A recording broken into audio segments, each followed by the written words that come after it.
Florence নাইটিংগেলৰ ৱৰণত অসমতো পালন কৰা হয় ধাত্ৰী দিৱস। মহানগৰীৰ বিভিন্ন চিকিৎসালয়ৰ লগতে প্ৰতীক্ষা হাস্পতালতো আয়োজন কৰা হয় ধাত্ৰী দিৱসৰ বৰ্ণাঢ্য কাৰ্যসূচী। চিকিৎসালয় চৌহদত সমবেত সংগীতেৰে আৰম্ভ হোৱা কাৰ্যসূচীত আঁঠুৰ ৰবটিক অস্ত্ৰোপচাৰৰ বাবে প্ৰশিক্ষণ নাৰ্ছসকলক বিশেষভাৱে সম্বৰ্ধনা জনোৱা হয়। আমাৰ নাৰ্ছ আমাৰ ভৱিষ্যত শীৰ্ষক এক আলোচনা চক্ৰও অনুষ্ঠিত কৰে হাস্পতাল কৰ্তৃপক্ষই। অনুষ্ঠানৰ লগত সংগতি ৰাখি পৰিৱেশন কৰা গীত নৃত্যৰে মুখৰ হয় প্ৰতীক্ষা হাস্পতাল চৌহদ। আমাৰ ইয়াৰ যিখিনি নাৰ্ছ আছে বহুত নৰ্থ ইষ্টৰ সকলোৰ পৰা আহি আছে।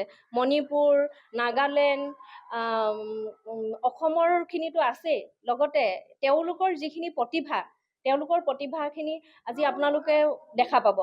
কাৰণ আমি সেইখিনি প্ৰতিভাক দেখা পোৱা নাই আজিলৈকে, কিন্তু এই নাৰ্ছ দিৱসৰ ফালৰ পৰাই তেওঁলোকৰ গোটেই প্ৰতিভাখিনি আমি দেখা পাব পাৰোঁ।